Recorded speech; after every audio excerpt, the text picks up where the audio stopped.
welcome you all. Thank you so much for coming to this workshop, Building Products with Integrity.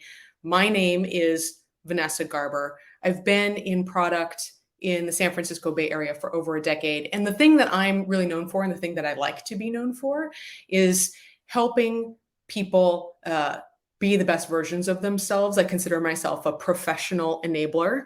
And what that really means is for products and for teams and for individuals, it's finding that spark, that things that make somebody special and lighting it up. And so we as product people can have a major impact, a major positive impact, I should say, on the world and the products around us. So as we get started today, I really want you as product managers and as leaders of product managers to really sit down and think about, how am I going to be building products with integrity? So let's get this started. The first thing I'm going to ask of you, we're here today, we've got about 45 minutes together, is that you fully participate and be present. There's a lot going on with chats and polls and all sorts of things, but we've got this finite amount of time to be together. So let's do it. Let's make the most out of it. You're welcome to take notes. Later on, I'm going to be giving a handout that you'll be able to take away. We've got a link to it. That's kind of got a summary of what we're going to learn here today, along with how to take this and turn it into action in your life. And at the end of the day, I know Women in Product is sending out emails with links to the slides, so you'll have access to that too. So you can put away the notes. You don't have to do that. But the one thing I would ask everybody to snag is, if you've got it, a Post-it or a little piece of paper. It doesn't have to be big. It can be a big old notebook, whatever you've got. If you don't have a notebook, you can do it on your computer, whatever works for you. But we're going to make a little Post-it together over the course of this as a physical reminder of what we're learning today. So what are you going to learn? What is going to be the takeaway? We are doing this workshop so that you can learn to identify and overcome what I will refer to as below the line thinking. We are going to draw a line on this. Don't do it yet. But we'll talk about what's below the line and what is above the line and how to cultivate a responsible mindset. I want you to be able to increase awareness and the tactics so that when you build products, you can do that with integrity and bring a greater intentionality to how you go about practicing your craft. And we're going to do a little interacting. So I want you to be ready, because I'm going to need you to participate. And we're also going to do a breakout room in just a little bit. So you all came today with questions, something intrigued you, something said, hey, I want to build products with integrity. So I want to take a moment and ask everybody in the chat, could you please share what integrity means for you? What does that word mean? We're just going to take a minute and just pop that right into the chat. I'm going to read some of those out. What does integrity mean? Acting with strong principles. Thank you, Rachel. Making a product that is truly future-proof. Rebecca, not sneaky. Mia, being moral. I love that. Products help users achieve meaningful outcomes that change their lives in a positive way. Positive, love that. Integrity means that if I do something, I'm never ashamed of it, proud of my choices. Keep posting those in here. I love it. I'm going to come back to these. I love dictionary definitions. I was a philosophy major, so I love getting to the nut of what words and what things really mean. And if you look across definitions, there's two key pillars of the definition of integrity that's shared universally. One is this concept of wholeness, of completeness. You think about a ship or the Titanic crashing into an iceberg, and there's a breach in the hull. The boat has lost integrity. It's not done. It's not complete. So in one sense, integrity means for a product to be whole, to be complete. There's another piece which got referenced, Mia kind of pointed to this earlier. I think some of you also mentioned this. It's about being good, right? There's this notion of not doing harm, being positive. As a philosophy major, I can talk all day about ethics and morals and like, what does good mean? That's not the goal of today. Today, we're here to just, whatever is your version of good, that's good enough. But I want you to keep in your heads this idea of wholeness, completeness, and goodness. If you are interested, I'll just say, this was my first intro to moral philosophy. in high school. If you're curious, it's a cute little book. I think Preeti's going to post a link. Yeah, thank you, to Being Good. So if you do want to look more into like, what are ethics, what are morals, how do I think about this? That's a really good intro to moral philosophy.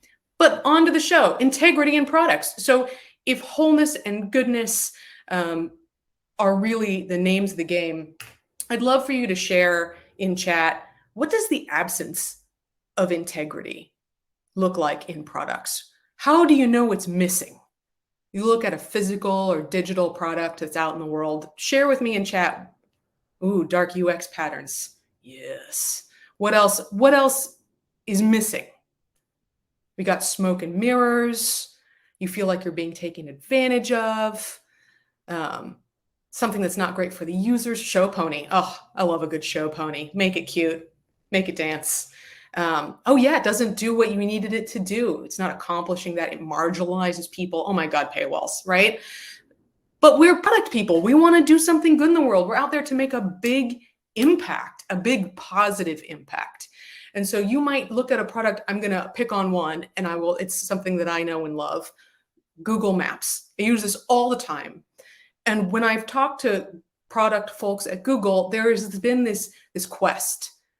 How can I reduce the time of folks commuting in their vehicles? How can I globally make that a better experience for those commuters? And that's a great effort. But we've seen there's been a bunch of articles starting to surface about the impact on local neighborhoods of creating traffic jams. Sidewalks in certain streets aren't as safe for little kids because folks are being rerouted. And so that wasn't, I don't think they intended to do bad. I don't know that anyone was like, oh gosh, I want to make that worse for this other segment. But it didn't necessarily, it was missing something, right? It wasn't complete and whole for the greatest number of good.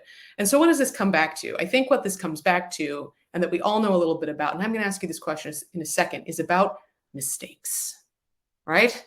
Oh, somebody made a mistake. And I have a question for you all. And if this is true for you, could you just write me in the chat? How many people here have ever made a mistake? Anybody not made a mistake? Oh my gosh, we've all made mistakes, right? So I make mistakes all the time. When we learned to walk, we had to do that by falling down, by making a mistake. But as we get older and as we put products into the world and as we interact with stakeholders and customers and all these people, there's this idea of mistakes being very punishing, that mistakes have this huge cost. And what I want to do is I want to take that way that we respond to mistakes and think about that in the context of building products with integrity. So I mentioned earlier, you'd need a little piece of paper. We're going to need it now. We're going to write you only need to write like 4 words on here. We're going to do it together. It's going to be really cute. But we're going to start with the first thing that happens when we make a mistake. This is my personal favorite. When I make a mistake, the first thing that I do is I think, oh, not me. It wasn't me. It was somebody else. It's out there.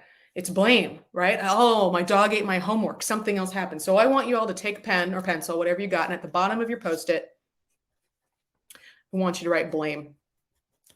Just like this. Blame. Because this is the first line of defense. I shipped the product, well, so-and-so on the team, oh, it's their fault that we didn't get the final product in.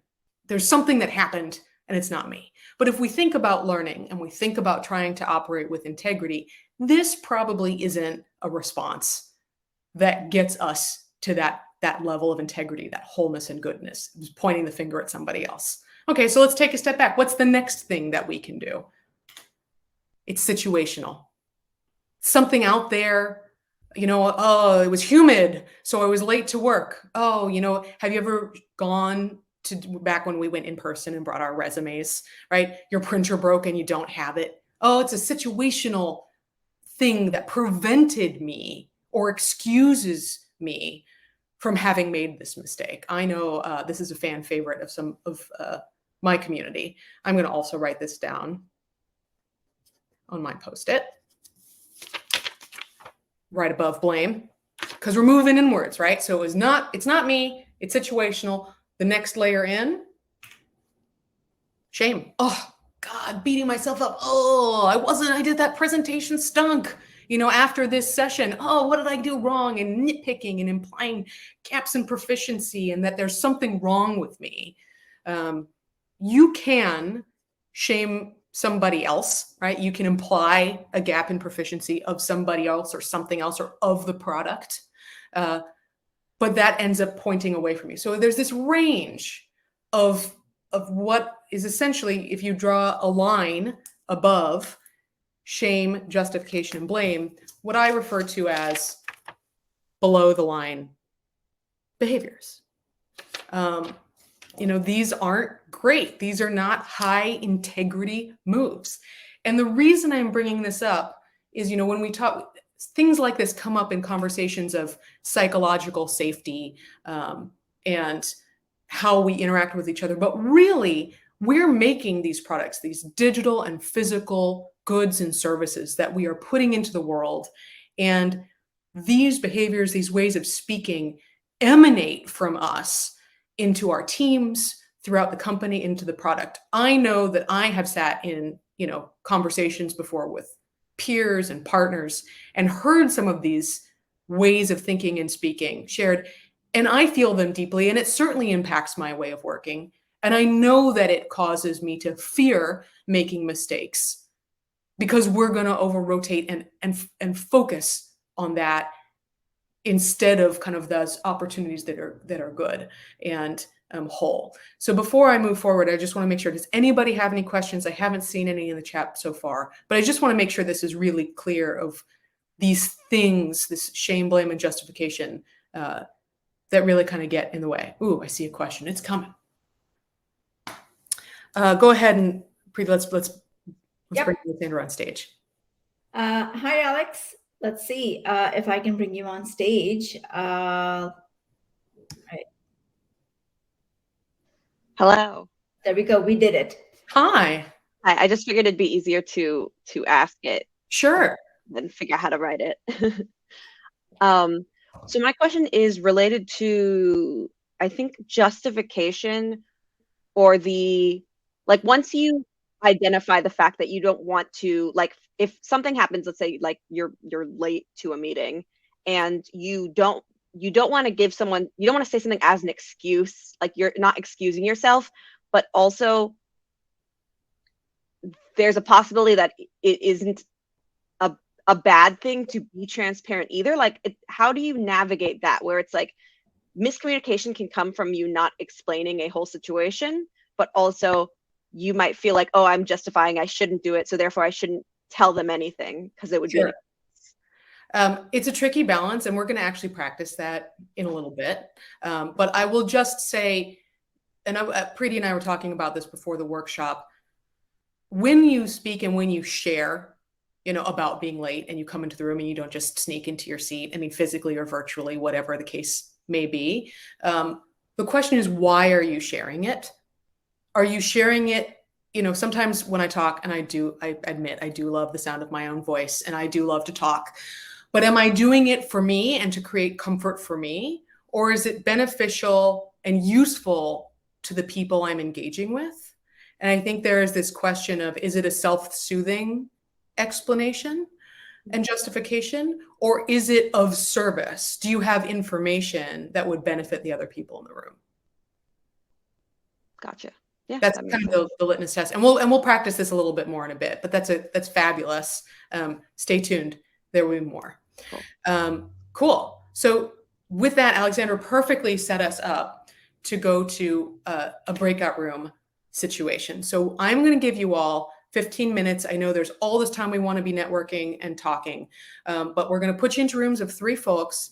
And I want you to keep that posted or that reminder handy of shame, blame, and justification. I want you to share your name, your role, where you work or most recently worked. And I want you to kind of reflect and think about, we all do this, but what do you do the most?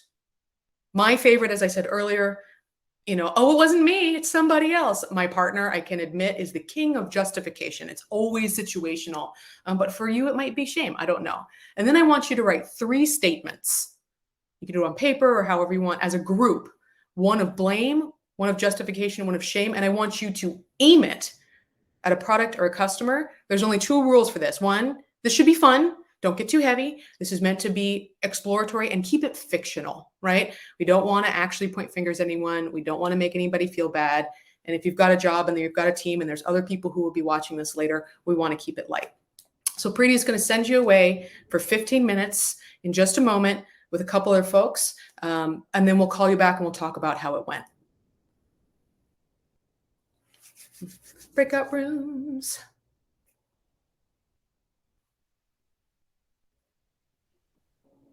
Just hit the breakout room button. So Great. you should be in rooms. Great. And I see the countdown. Yep. Perfect. Mhm. Perfect. Yay. I don't know what is recording. Maybe they'll cut it out. No, For us. but I can view into the rooms, and there's 4 rooms. Great. Yep. Okay. There's 3 in the first, and 2 in the second, 2 in the third, and 4 in the fourth. Well, it is what it is. I did tell it to do 3 in each. It'll be great. And if anybody joins, they'll go in. Perfect. Cool. How was that in terms of timing and speed? I think it was great. Fantastic. Thank you. I need to stop sharing. Okay.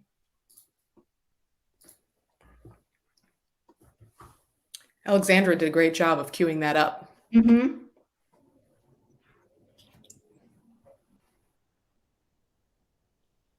I hope they edit these videos. I was on here like 15 minutes earlier and just sitting. Oh yeah, everything we've done so far on this is captured. So I'm sure they've Okay. it down. Good.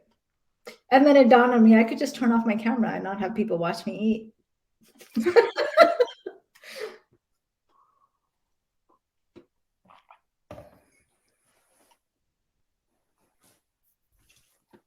Trying to write and talk real time, I have to admit, it's one of the things that's been harder for me. Did I spell that right? It's like, it is what it is. It is. It's hard to be on in front of the camera and then do all these ancillary activities with it. So I'm glad they have. Yeah. I'm so grateful for you posting things in chat. Oh yeah, I'm glad you had it all set up for me. So this is easy. We've been, this. I know this will shock you, but this is not my first rodeo. It does not shock me. I figured if something drastic happens, you would know how to handle it, which I'm glad has not happened so far. Yeah, platform hasn't gone down, although I shouldn't say that because then I'll jinx it. Yeah.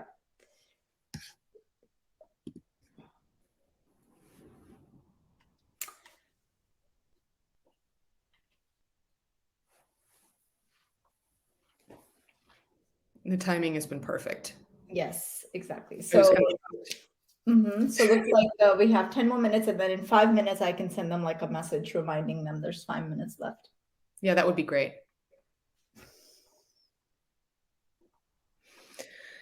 Have you tried to write any of these statements? As you were describing them, I have not, but as you were describing them, I was thinking that I'm probably all 3 in different scenarios. And I was like, I wonder if there's a survey, like a personality test or something, that'll tell you. There will be no better test than playing the game and having someone call you on it. That is the surest way to learn what you do because someone else will tell you. Yeah. It's that kind of social awareness. Right. Yeah. Once upon a time, I had a lot of rage. Oh, can we have an example statement? Oh, I'll post it. Let's see.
I don't want to give away too much.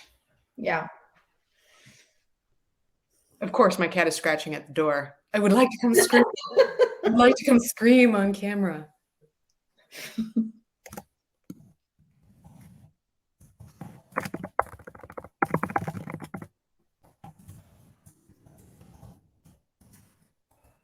Yeah, from the hallway.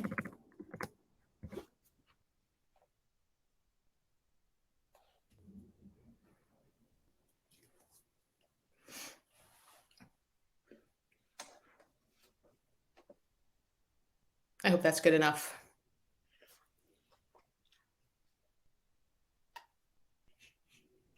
Oh my gosh. If I let you in, will you be good? Let's find out. Otherwise, I'm going to kick you out, cat. I think he just wanted Access. options. Yes. Now that I know I could come in, I don't want to. He's sitting and he's thinking about it.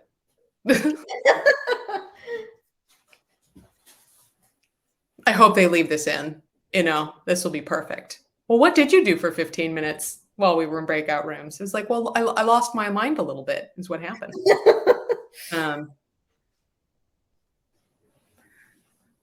Whoever's editing it will at least enjoy it.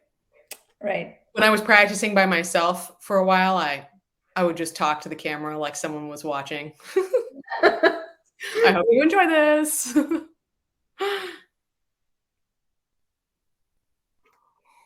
I'm going to send a little reminder message. 5 minutes remaining. Is it 5? I've got 8. 8 minutes? Okay. All right. Then I will give it a beat. Yeah. It's also this chance for them to just chat. Who knows what else will come up for them in the conversation. 15 minutes actually goes by. Can be really fast when you've got homework. Yeah.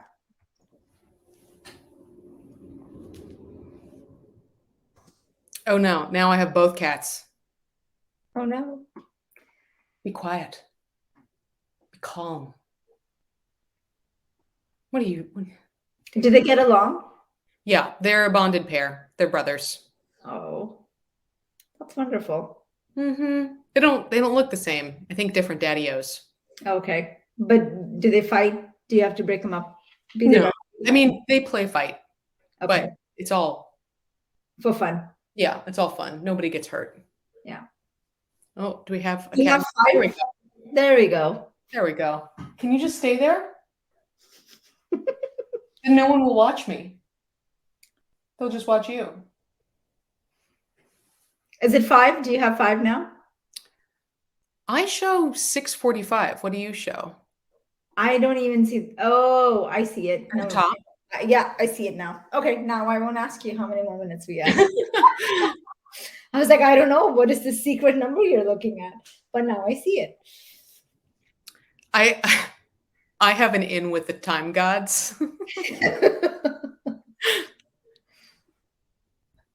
What is this in? Are you I just always know the time. Oh, how interesting. Oh yeah. Are you good at guessing what time it is without looking at the clock? No, I'm terrible. There's no there. So it's just knowing when to look at the clock and being quick at it. That's funny.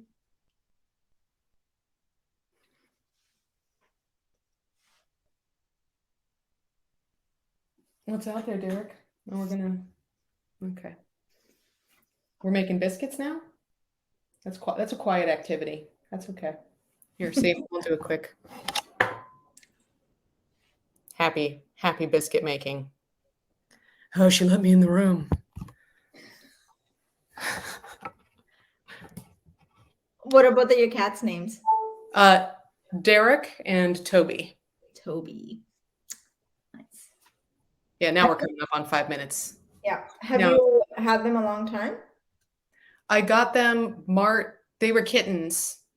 They were born in December 2020 and we picked them up March 2021. So they get upset when we leave the house. Right in the pandemic. Mm-hmm. COVID kittens. Mm-hmm. I think a lot of people got pets during that time. Yeah. It Or kept us sane. yeah. Something to care for. Yeah. Since no kids here. Yeah. And you messaged everybody? I just did. Mm-hmm. Cool. I can't see it. Learning more and more about Hopin. Yeah. I've never seen this side of it before, so.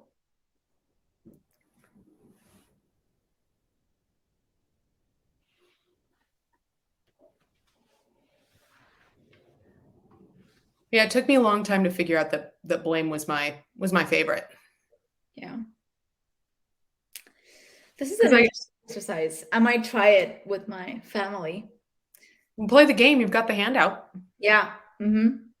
You can definitely play it with family. I'm encouraging people to do it with teams because the thing, and we'll get into this when everybody's back, but you just can't do it where anybody gets blamed or shamed in the process of playing the game. Yeah. I have a scenario for you. I think we have a couple minutes. So it's interesting when I'm obviously in a small company and there's very blurring lines between job roles, or who should be doing what. There's a lot of things to do, not enough people. Mhm. So the thing that everybody keeps saying, oh, that's not my circus. But it's got to be somebody's circus, because at some point the ball is going to drop. Yeah, that gets into a different arena, which I'm actually thinking of writing a book about, called What is Job? And you have to say it that way. Because, it's this idea of who does what. Yes. And creating agreement of who does what. Mm-hmm. That I think is the downfall of a lot of teams. And it's this balance of infrastructure and process. Because you can go and plan to take your driver's test. And you can know I know what to do at a stop sign, what those ... the bike lanes are, and you show up to the driver's test and there was no roads and no signage. Mm-hmm. That's not a process problem. That's an infrastructure problem. Right. So when you go to work and you're thinking about how does this work in context, how I go about my day is the process of my day. And what tools do you use, Jira, note-taking, whatever, but even people performing certain roles, that's infrastructure. Do you have all the right job allocations in your infrastructure planning so that all the things can get done? Yeah. And when people are like, hashtag not my job. Yeah. Mm-hmm. Well, the question is, well, then whose job is it? And it's not about forcing someone to do a job that's not theirs. The question is ultimately from a structural infrastructure perspective. What are all the jobs? Oh, I hear something in the background. Oh, my name is so-and-so. That was my voicemail auto playing. Oh. No idea why. Turned it off. No, that's why I threw my Apple Watch across the room. Oh, yeah. They're coming. Okay. Should we warn them we've got a minute left? We have a minute left. And then I can enforce a regroup and force everybody back in if they don't. Yeah. Yeah. So that's been interesting. I don't know if that would go under them making that excuse. I mean, although it could be reality, but. Well, it's a balance, right? You could be making an excuse, and it's not that you're not, but then there's also the first thing I hear is an infrastructure problem of a clarity of who does what. Right. And you don't always get to choose all the jobs you do, especially for parents. Like, no, child, you take out the trash. Yes. Maybe you take turns. I don't know, but there's somebody does job. Yeah. I love that. All right. I'm gonna hit regroup. Well, give them the counting down. Oh yeah, maybe it will just kick him out. Let's find out. If it doesn't, then we'll do something. We'll do something about it. I will stand back. Exactly. Don't touch the mouse.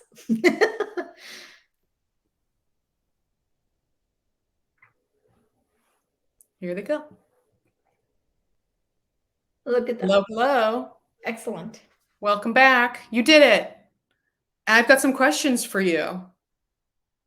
How'd it go? You can share in the chat. I would love to see what you wrote. I love some awesome answers. And I'd love to also hear if some folks are brave enough to come on stage, raise your hand, say you want to join. I'd love to ask some questions about what that was like to intentionally go below the line. So all you do is click the blue button at the top, and we'll call them one at a time. We'll see how many people we have time for. We'll bring up one at a time. All right, so first up, I have Nilia. I'm gonna bring her on stage. Let's see if this works. There we go. Hi. Hello. Hi. Tell me about, how was that intentionally saying those things? That was great. I found that we decided to work on shame, blame, and justification all on products. It felt really odd to assign it to a team or even a customer. Sure. Especially like the idea of assigning blame to a customer is so foreign to me. Like if you have a product and the customer uses it and the customer's like, this isn't working the way that it should, like you shouldn't blame the customer for just figuring out its functionality. Like you should thank them for the experience and then modify it so that you have a better product in the future. So we did shame was what was shame? Oh my gosh. Blame was I couldn't wash this dish because the soap was too cheap, and it didn't work that well. Thank you, Mia. But that was one example. And then another example for justification was Netflix, always asking me, am I still watching? Of course I'm still watching. But the justification for that is it's an engagement prompt, and it's making sure that you're still engaging with the product. Sure. And then what do you think you do the most? I definitely justify, because I think that, and I was telling the people that I was in the breakout session with that if I justify this totally should have worked, I think that maybe I can manifest it into magically working, which sometimes it does. Sometimes it's not actually broken and I come up on top. Sometimes it doesn't and I have to fix it. But I definitely justify the most. I try not to feel shame directed towards myself because it's not really useful. It just puts you into this pit and you can't climb out of it very easily, and it's not productive. And then shaming other people is ultimately not going to help you. It's not going to help them. It's going to make them upset at you for treating them that way. Sure. So yeah, I stick to justification. So just one more question for you then in that space. How was it in terms of intentionally trying to say these negative things? How did that make you feel? Felt bad. Not great. Yeah, sorry. Didn't mean to slime you. That wasn't the goal. I appreciate you coming up and sharing this on behalf of your group. Yeah, of course. Thanks for the exercise. Absolutely. There'll be more. We've got more coming. So hang on. So let's bring up the next person. Thank you so much. All right. I'm going to move Lisa up. And there you are. Hi, Lisa. Hi. We kind of didn't totally follow the script. It was great. Alexandra and I we dived right away, and we had things in common, and we were totally getting to know each other.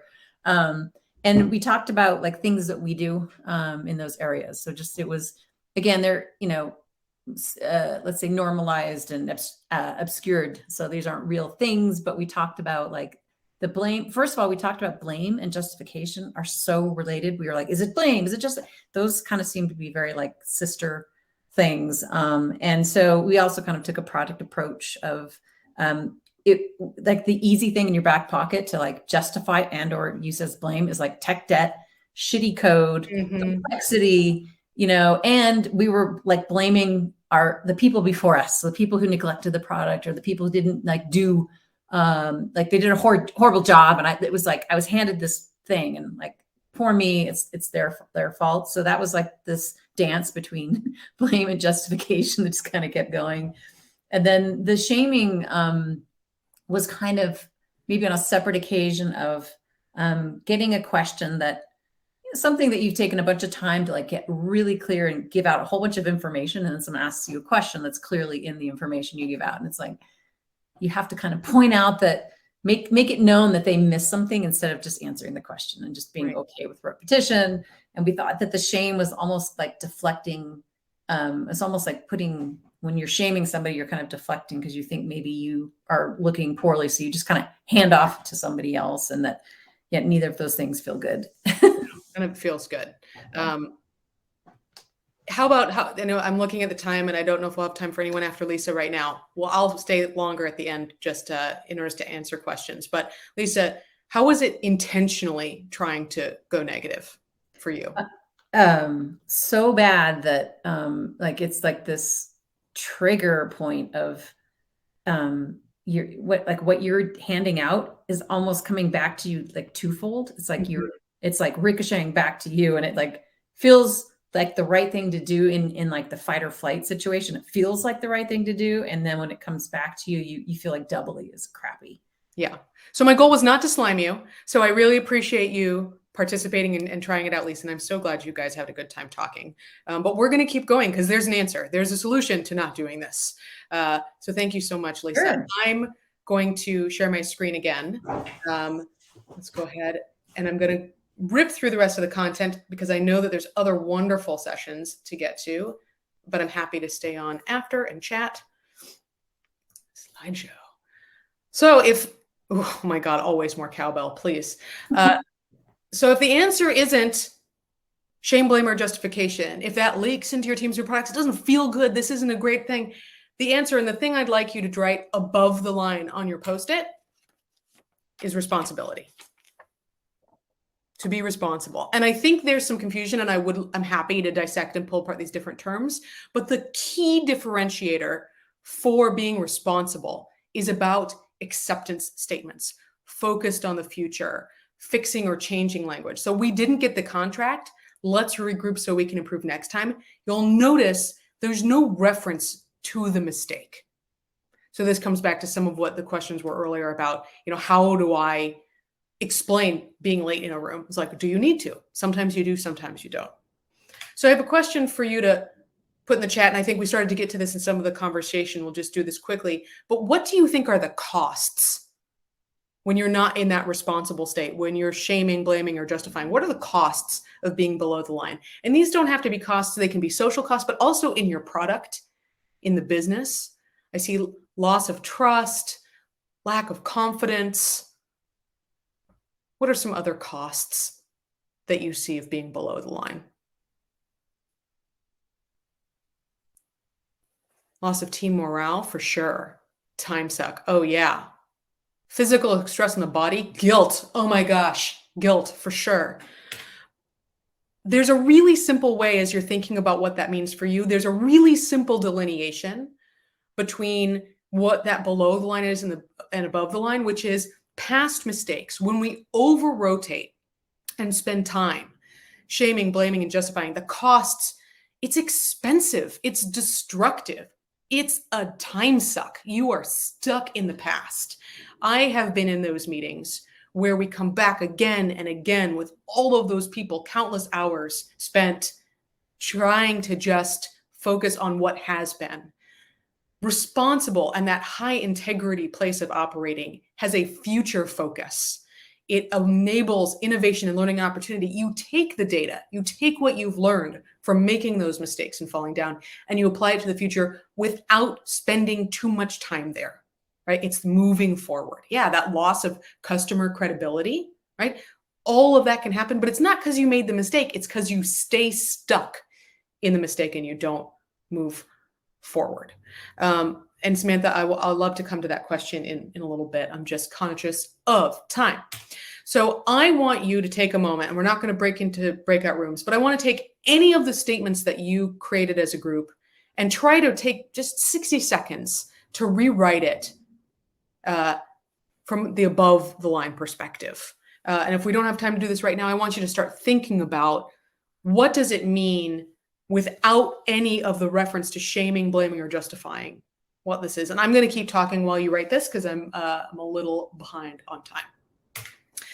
While you're thinking about this, I'd like to tell you about a gentleman named Marshall Thurber, who I learned this from. He is a protege, I should say, of Buckminster Fuller and Dr. Deming, who are people, if you don't know about, you should, because Deming helped invent this notion of quality that took place in the 1950s in Japan's manufacturing industry, which is that notion of quality that we bring forth in product today.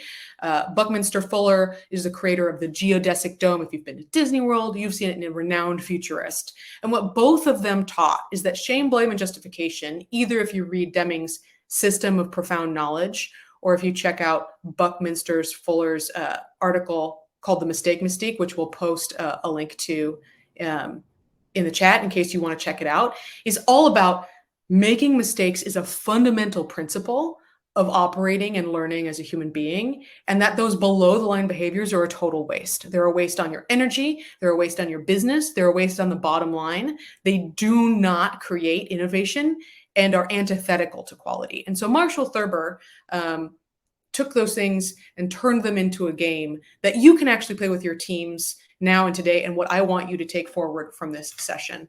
The game is the $2 rule. So you pick a game, you pick a group, you go out and you say, hey, if anybody in the group for 90 days says anything below the line, you turn to them and you say, is that $2? And if it is, if they were below the line, they essentially put $2 into a donation jar. I've got a QR code here for an example donation jar, so because we can do it virtual, because who carries cash anymore? And over the 90 days, see what changes you have. Measure them. Talk about that success in terms of awareness to the behaviors that you're doing, the change in how you operate as a team, people getting promoted, better operating in the business. This can have profound changes. Quick question for you. I know we're running short on time. When Marshall Thurber did this with a Fortune 500 company in the early aughts, with about 82,000 people, he played this game at the management level for 90 days. How much money do you think they raised in 90 days playing this game? Any guesses in chat?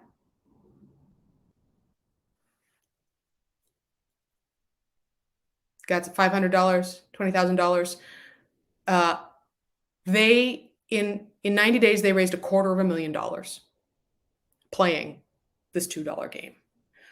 And the reason is we do this all the time. There's small, insidious, subtle comments that come out of our mouths. And without having people around you to draw awareness, without shame, without blame, this makes its way into your products and into your teams and affects psychological safety at the bare minimum. What they found when they played this game is not only did they hit their goals as a company for the year, they exceeded them by a mile.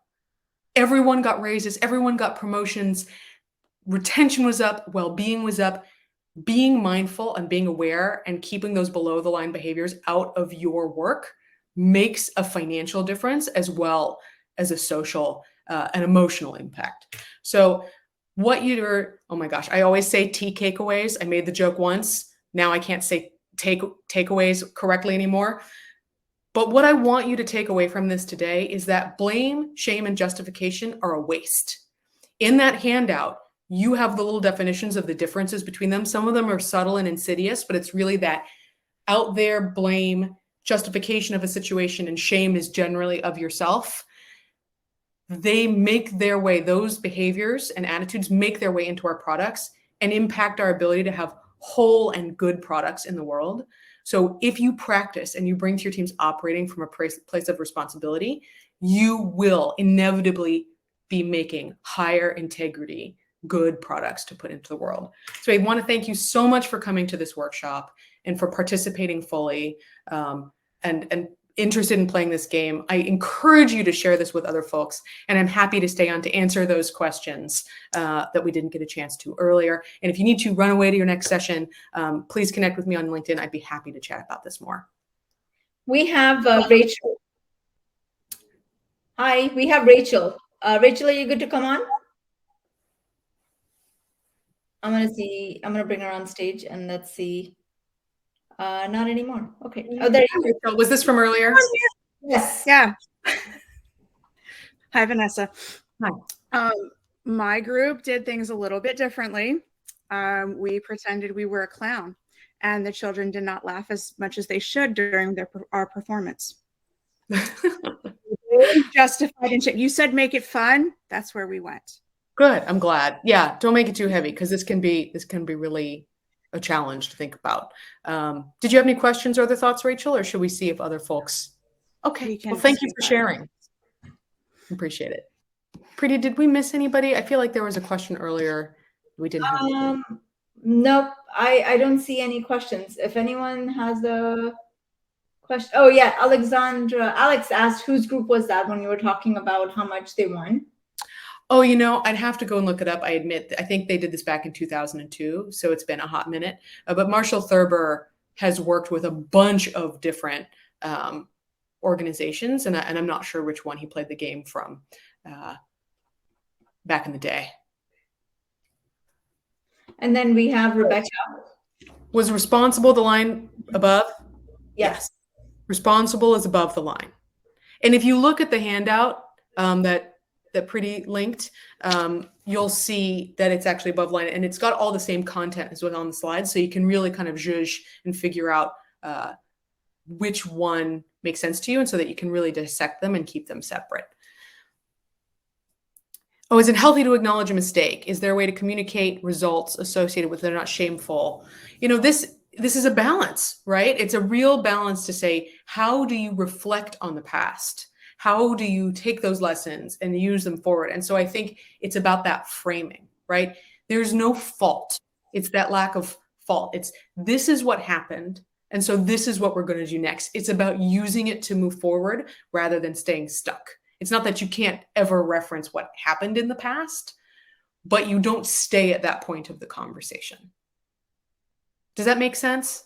It's going to take some practice. It's going to take some getting used to it because our society and the way that we talk defaults us to immediately, you know, oh God, I was talking to Preeti earlier about how doesn't it feel good and cathartic to share these things sometimes? And the question is, again, is the goal of catharsis or is the goal to move the conversation forward? If you've ever seen The West Wing, the president in that series, whenever there's a mistake or something happened, once they finish the conversation, he immediately says, what's next?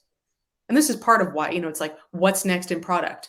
It's about moving forward from this place of ownership and responsibility. And we don't have to, you know, carry the weight of our mistakes on our back the whole way. We made them, we learned, we move forward.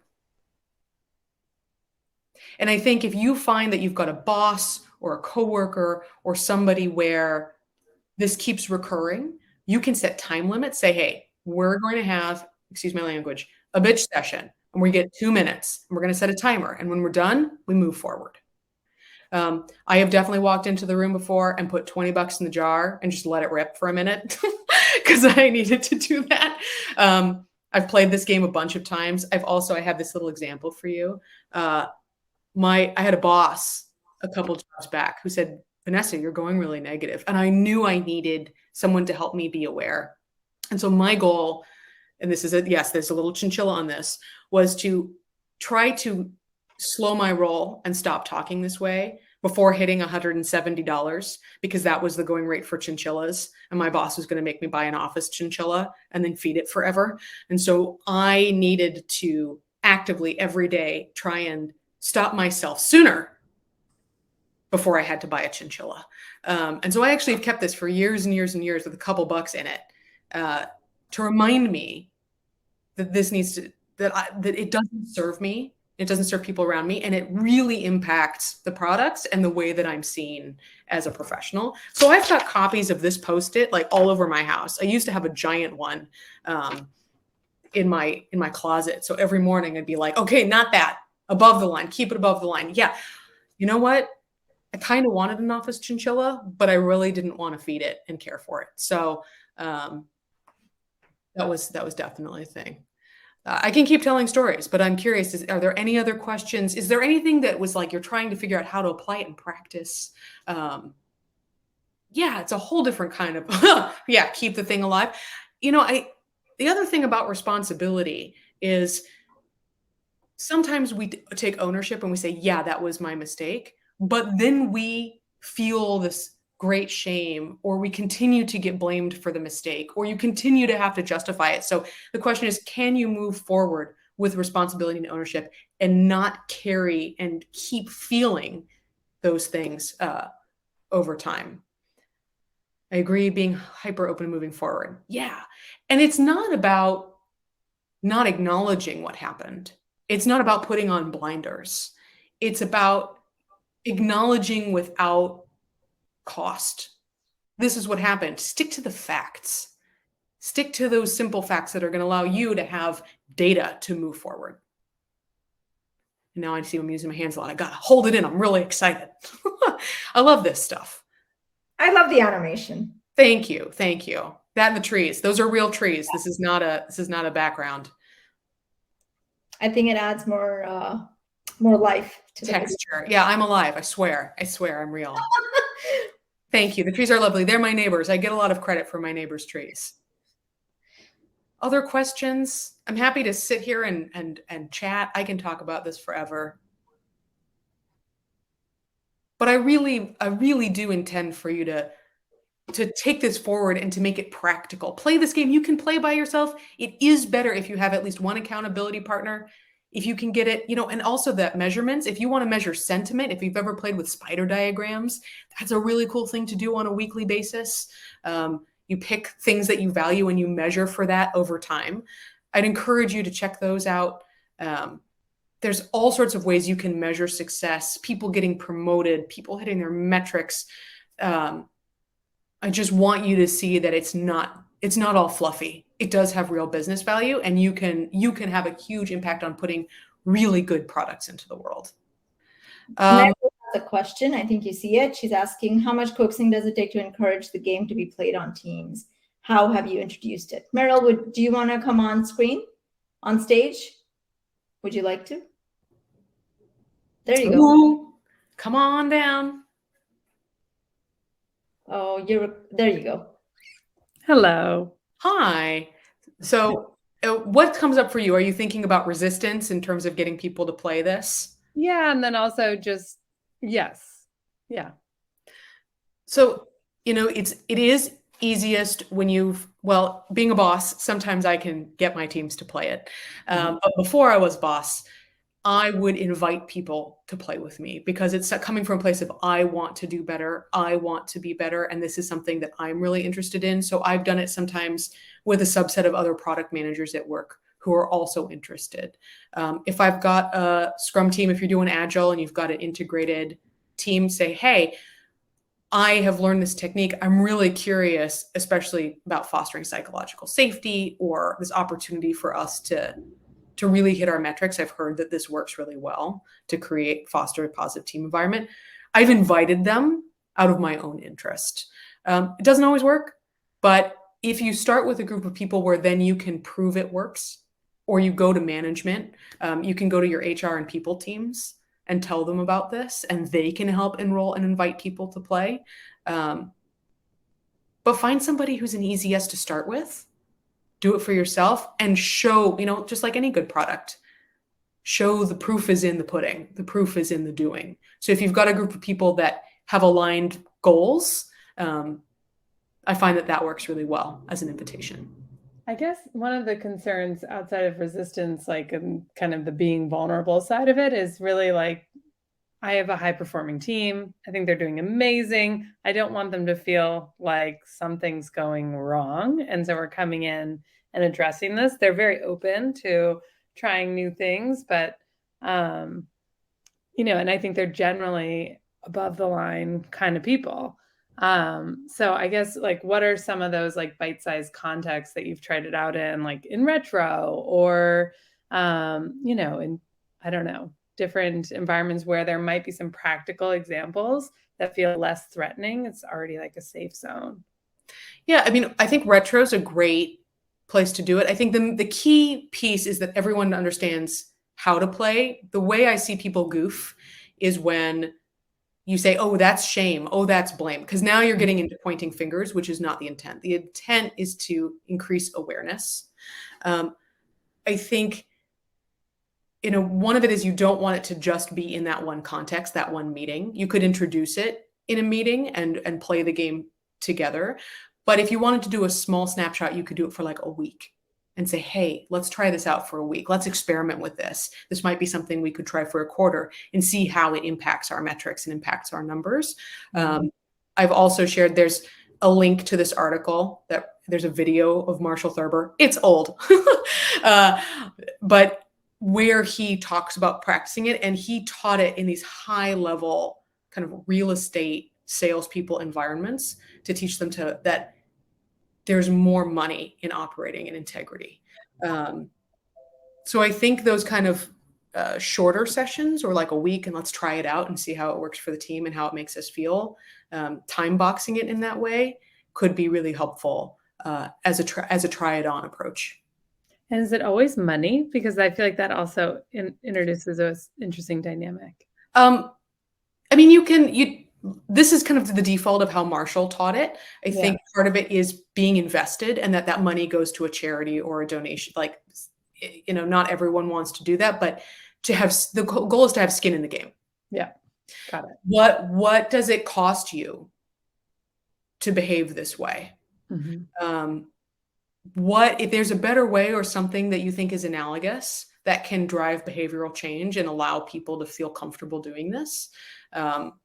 You can use whatever form of tender or trade makes the most sense. Okay, cool. Thank you. Yeah. I'm sorry.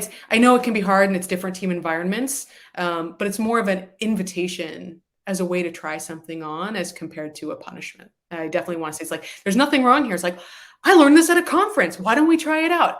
Make it lighthearted, make it fun. Yeah, absolutely. Thank you. You're welcome. Any other questions? I think that's all the questions that I see. Okay. Well, I know we're at the top of the hour and there's other cool stuff going on. I mean, I'm pretty cool, but I appreciate everybody coming out and trying this on. And I know that it might be challenging to play this with other people. If you want, try playing it with your family first or friends first, something to just open up. But you really want to try and measure it over time. The impact is really felt as you learn to catch yourself rather than having other people catch you. So thank you so much for coming today, everybody. I hope you have a wonderful rest of the conference. Tell your friends about this, play the game, play by yourself. Don't keep yourself from getting a chinchilla. I strongly recommend not one more pet. And we'll wrap it up. Thank you so much, everybody. Have a wonderful day.